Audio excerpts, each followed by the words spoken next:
নেত্রকোনায় সিলিন্ডারের গ্যাসের সরবরাহ কম থাকায় চরম সংকটের শিকার হচ্ছেন গ্রাহকরা। অতিরিক্ত দামে সিলিন্ডারের গ্যাস ক্রয় করে আর্থিকভাবে ক্ষতিগ্রস্ত হচ্ছেন তারা। পাশাপাশি হোটেল রেস্টুরেন্টের মালিকরা অতিরিক্ত দামে গ্যাস দিয়ে রান্না করে লোকসান গুনতে হচ্ছে বলে জানান তারা।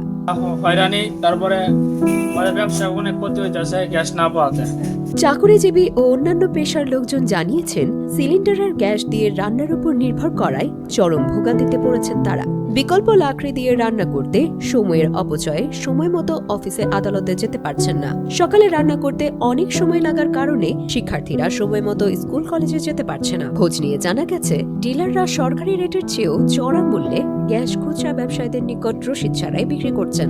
খুচরা ব্যবসায়ীরা বলছেন, অতিরিক্ত দামে ক্রয় করে অতিরিক্ত দামে বিক্রি করতে হচ্ছে তাদের। এতে শুধু গ্যাস নয়, গ্যাসের চুলা সহ অন্যান্য উপকরণও বিক্রি করতে পারছেন না। গ্যাসের চুলা নির্মাণ শ্রমিকের দাবি, গ্যাসের সরবরাহ ও বিক্রি কমে যাওয়ায় তারা কোনো কাজ না পেয়ে পরিবারের খরচ চালাতে হিমশিম খাচ্ছেন।